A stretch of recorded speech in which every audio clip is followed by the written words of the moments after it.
Assalamualaikum warahmatullahi wabarakatuh. Alhamdulillah, alhamdulillahilladzi hadzara minan nifaq wa amara bimakarimil akhlaq. Asyhadu an la ilaha illallah syahadatan tunji man qalaha wa amala biha min syarri yaumil qiyamah. Wa asyhadu anna Muhammadan abduhu wa rasuluhu ba'athahu liyutammima makarimil akhlaq. Sallallahu ala alihi wa sahbihi wa dzurriyyatihi wa man tabi'ahu bi ihsanin ila yaumiddin ila yaumil akhir, amma ba'du. Qala Allah ta'ala fil Qur'anil Karim, a'udzu billahi minasyaitonir rajim. Bismillahirrahmanirrahim. Hafidzu 'alas salawati was salatil wusta. Shadaqallahul azim, amma ba'du. Awalan hayya nashkurullahi azza wa jalla alladzi qad an'ama na'iman katsiratan hatta nastati' an tahtakil fi hadzal makanil mubarak insyaallah.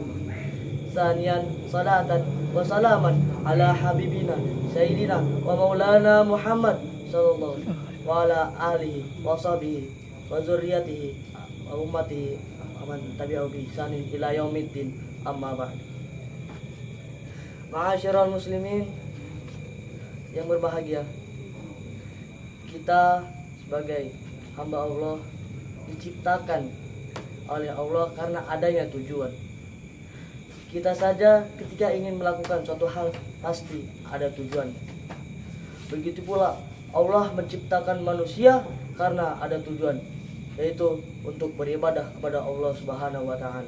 Seperti yang dijelaskan dalam firman Allah dalam surat Az-Zariyat ayat 55. A'udzu billahi minasyaitonir rajim. Bismillahirrahmanirrahim. Wa ma khalaqatul jinna wal insa illa liya'budun. Shadaqallahul azim. Yang artinya wa ma khalaqatu, dan tidak aku ciptakan al jinna kepada jin, wal insa dan kepada manusia, illa liya'budun, kecuali untuk beribadah kepada Allah Subhanahu wa taala. Dari ayat yang dijelaskan tadi bahwa Allah menciptakan manusia tidak lain tidak bukan untuk beribadah kepada Allah Subhanahu wa taala. Tapi mengapa makin kesini banyak kaum muslim yang menjadi malas untuk melakukan ibadah, bahkan tidak mau melakukan ibadah kepada Allah Subhanahu wa taala, baik yang wajib maupun yang sunnah. Rasa malas ini muncul pada kaum muslimin, terlebihnya pada kaum remaja, baik itu laki-laki maupun perempuan. Ibadah yang sering ditinggalkan para remaja ini adalah ibadah yang sering kita temui di setiap harinya, yaitu ibadah sholat. Dalam zaman sekarang, para remaja lebih disibukkan dengan gadgetnya, sehingga lalai akan kewajiban mereka atas Tuhannya. Na'udzubillahi min dzalik. Ma'asyiral muslimin rahimakumullah. Kejadian ini menjadi fenomena yang memprihatinkan di zaman sekarang. Padahal sholat memiliki kedudukan yang sangat penting, karena sholat adalah pilar kedua dari rukun Islam. Sholat juga menjadi kewajiban yang sudah diperintahkan Allah kepada umat Islam, yang dijelaskan dalam surat An-Nisa ayat 103. A'udzu billahi minasyaitonir rajim. Bismillahirrahmanirrahim. Innas salata kanat 'alal mu'minina kitaban mawquta. Yang artinya sungguh salat adalah kewajiban yang sudah ditentukan waktunya atas orang-orang yang beriman. Ma'asyiral muslimin rahimakumullah. Lalu mengapa banyak kaum muslimin yang masih lalai akan salatnya, yang masih lalai akan ibadahnya? Yang pertama, yaitu kurangnya pemahaman tentang ibadah salat. Zaman sekarang masih banyak yang belum mengetahui tentang manfaat dari sholat. Bahkan mereka hanya menganggap sebagai rutinitas atau kewajiban ibadah yang tidak memiliki manfaat secara langsung. Kemudian yang kedua itu adalah pergaulan. Salah satu faktor yang menjadi para remaja itu malas untuk melakukan ibadah adalah pergaulan. Karena apa? Karena mereka lebih memperdulikan apa yang dikerjakan oleh teman-temannya daripada kewajiban mereka atas Tuhannya. Na'udzubillahi min dzalik.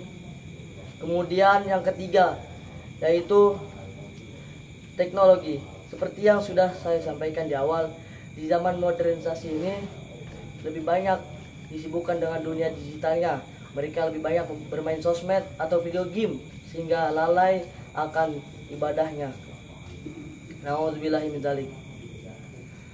Padahal ketika kita lalai akan ibadah kita, itu sangat berdampak buruk pada kita. Tidak hanya dari segi spiritual, tapi dari segi sosial dan segi psikologis. Ketika kita tidak mengerjakan sholat, itu akan berdampak buruk pada kehidupan kita. Entah itu dari tujuan hidup kita, entah itu dari arah tujuan hidup kita yang inginkan menjadi sangat berantakan. Padahal apa?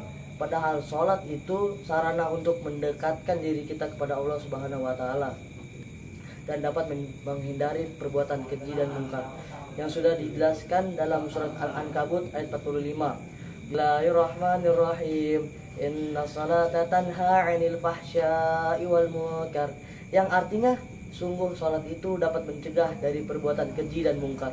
Dari ayat yang tadi sudah dijelaskan bahwa salat itu dapat mencegah dari perbuatan keji dan mungkar. Ma'asyiral muslimin rahimakumullah. Maka itu marilah kita sama-sama tingkatkan ibadah salat kita dan ibadah yang lainnya. Karena di bulan Ramadan ini semua amal ibadah kita insya Allah akan dilipat gandakan oleh Allah Subhanahu wa Ta'ala. Mungkin itu saja yang bisa saya sampaikan. Kurang lebihnya mohon maaf. Jika ada kesalahan itu datangnya dari diri saya sendiri. Jika ada kelebihan itu datangnya dari Allah Subhanahu wa Ta'ala. Unzur maqala wala tansa unzur man qala. Lihatlah apa yang dikatakan, jangan lupa siapa yang mengatakan. Saya Rahmat Hakiki Tanjung undur diri. Wassalamualaikum warahmatullahi wabarakatuh.